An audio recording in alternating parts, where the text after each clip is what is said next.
to beat Virginia State. We talked about Virginia State's average margin of victory is 23 points. Right. So they kind of like the big guy. But they're not scared. Yeah. I ain't never scared. Yeah, they ain't never scared. Nah. You know what I'm saying?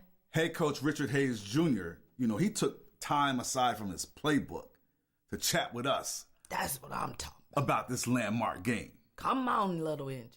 Coach Hayes, thank you so much for joining us today on Married to the Game and our preview coverage of the CIAA Football Championship. Thank you for having me. So I want to get things started. And first thing, congratulations on winning the division and a great regular season and getting to this point. We really appreciate it. Worked really hard for it. And you're in the midst of a 5-game winning streak. What do you think was the turnaround or the turning point that propelled the team to this moment to play in the CIAA Football Championship? Honestly, as strange as this is going to sound, I think it was the first 5 games we played. We started out 1-4. We won the first game against Chowan. Then we played the number 1 team in the region in Wingate, and with 6 minutes left to go in that game, it was 24-21. Then we went and played in the Down East Classic, and we felt like that was a game that we kind of gave away. We should have won that game against Elizabeth City, but we lost that 45-42. The very next week, we lost to Virginia Union 47-40. And then, of course, we played Bowie, and we lost that game big, but we did some things against Bowie that nobody else had done against them. We were able to run for over 200 yards against them. We scored 31 points against that defense that they had that was nationally ranked at the time. Amir Hall hadn't thrown any interceptions up until that point, and we had 2 pick sixes on them. So we really went back and looked at those first 5 games, and our record could have been a little better after those first 5, but we really knew that we could line out and pretty much play with anybody if we just came to play. Now, your offense has been lights out. You guys are averaging 26 points a game, and you scored over 40 3 times. Mm-hmm. Tell us about this ability just to light up the scoreboard on a weekly basis. Well, a couple things play into that. We thrive off the big play with Stevie Green. He's been outstanding for us this year. Yeah. We've played a freshman quarterback the majority of the season, and he gets the nod most of the time because he's one of the ones that really throw the ball. He'll stand in the pocket and throw the ball. Defense and special teams has put the offense in great field position situations where they can either have a short field and don't have to drive the whole length of the field to score, or defense. We lead the CIAA in touchdown score by defense as well. So we've been able to put points up a myriad of ways. Special teams with kickoff returns. I believe Brandon Smith has returned 2 kickoffs for touchdowns this year. So all that plays a part in us being able to score on people. Now, Virginia State, they're nationally ranked. They're undefeated. You guys didn't play them this time in the regular season. What do you know about them, what you've seen on film, and what's it going to take to knock off the Trojans to clinch this championship? Well, first, Coach Barlow has done an outstanding job in his 2 years at Virginia State. I believe they won 13 games in a row. If you go back to last year, they beat some really quality opponents. What is it going to take for us? We're going to have to slow down the run game. We can't let Trent Cannon go wild on us. And Cordell Cook, those 2 guys they spearhead that offense. They do a really good job. I think Cook has more rushing touchdowns than Trent Cannon does. So we're going to have to really focus in on their run game. They lead the CIAA in rushing yards per game. So that's going to have to be something we really focus on and try to make those guys throw the ball and make them one-dimensional. And with a win on Saturday, that would be the first title for the Broncos since 2009. Right. What's the buzz like on campus and throughout the community with this historical implications on the line for this championship game? Well, it's really funny because, like I said, at one point of the season we were 1-4 and it was kind of quiet around here, but we knew, we had a young football team and we just asked people to keep supporting us, that we were going to be okay once we got our feet up under us. But now, ever since last Saturday's game, everybody's been congratulating us. We've been getting a lot of pats on the back. Everybody's excited about it. We're getting a lot of thumbs up. We walk in the cafeteria. Everybody's just so excited. So we really want to bring this championship home to this city and this university because it's well deserved. Well, Coach, congratulations on a great regular season. Best of luck up in Virginia at the CIAA Football Championship with your Broncos. And thank you so much for joining us on Married to the Game. Hey, I really appreciate it. Thank you for having me. All right. This game is more than just the stats that we rattled off. All right. Because, stats are good. They're the bloodline. Now, we're not going to go that far, but okay. But there's a lot going on with this game. The bands are going to do their thing at halftime. Yes, now you talking. Lots of tailgating. Yes. Eating. Community service going on. Service, volunteered. CIAA Commissioner Jackie McWilliams returns to the program. She shares some insight with us about everything that's going on besides the X's and O's with the game. Oh, giving back. We love her. Yes, we do. And she loves Married to the Game. Yes. Commissioner McWilliams, thank you once again. This is the third time we're speaking. So we love having you on Married to the Game. Well, I love being a part of the game, so thank you all for always inviting and just considering myself in the CIAA in your conversation and dialogue. It's quite meaningful. Absolutely. It's CIAA Football Championship weekend. Virginia State, Fayetteville State. Share with us about the magnitude of this game here. Yeah, we are so excited to be in Roanoke Valley and Salem.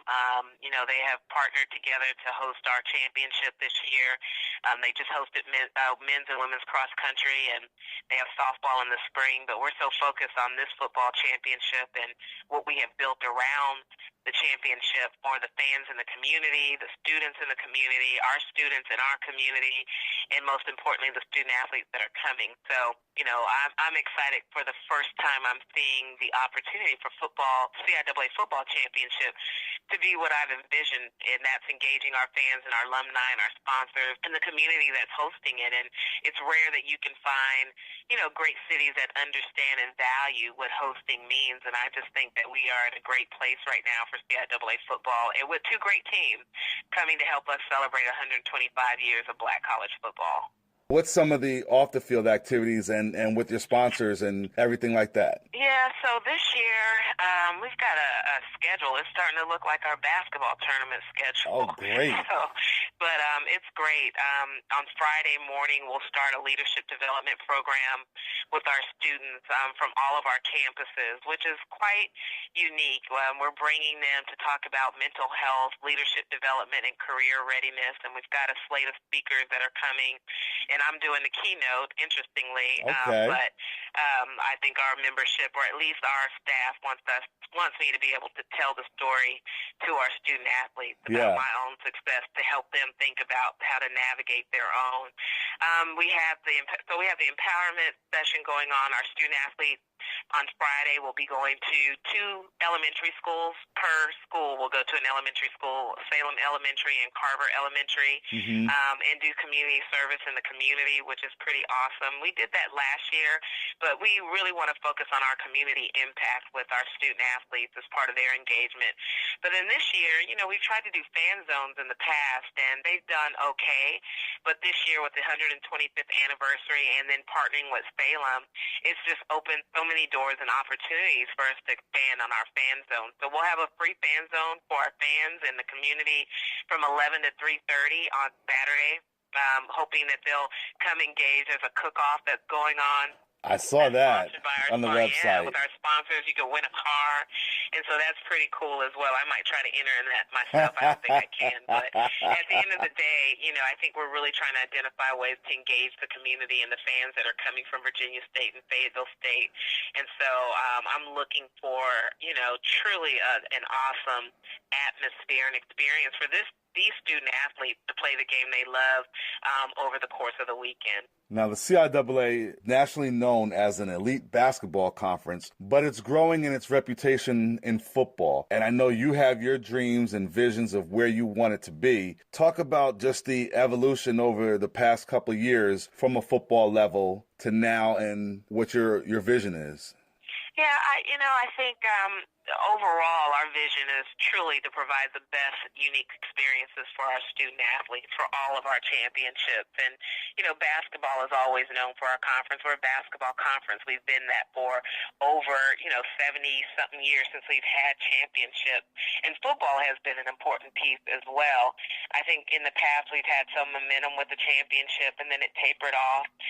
But now I think there's truly an opportunity with our priorities to provide exposure and our priorities priorities in our marketing and visibility, and understanding where the meat of the conference is, and that's football and basketball, because when they do well, then all the other championships do well too, and it makes it really easy to have the resources and provide those opportunities for all of our student athletes that compete. So my vision, or even the board's vision, is to ensure that we provide the greatest experience we can for our fans, our sponsors, find those assets and, marketable things to help tell the tradition, to tell what quality of leadership that we have coming out of our institutions, and really to impact community. And I think no matter how long I'm here, that stage has been set for us to do that type of work for our membership and over our 3,000 student athletes, but most important for the people who care about CIAA. So I'm pleased about where we're going. Is there a lot more work to do?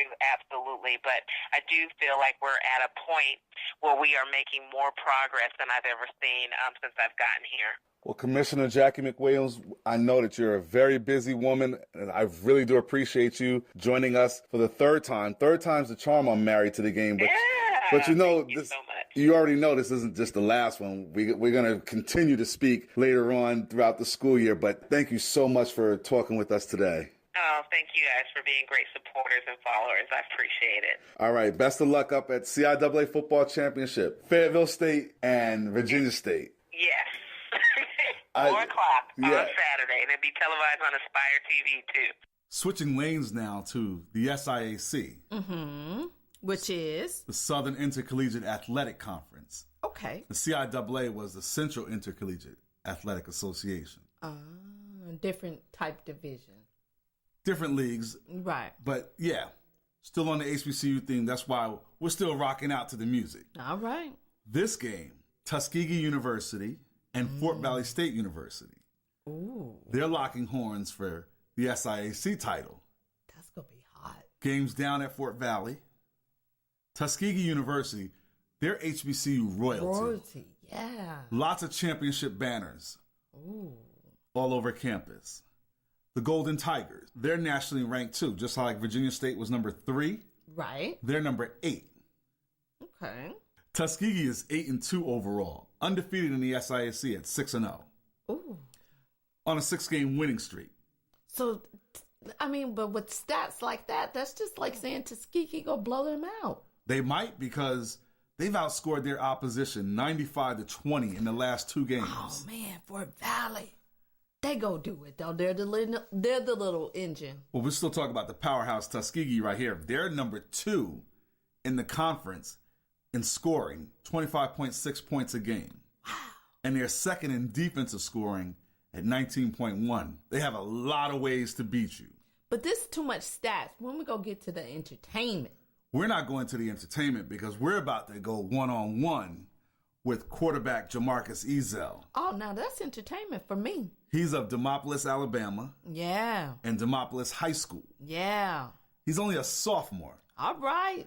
But he's young. But you know what?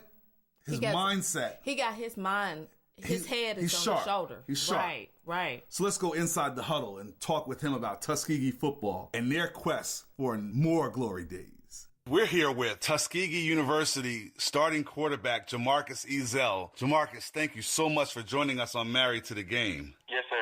It's a pleasure.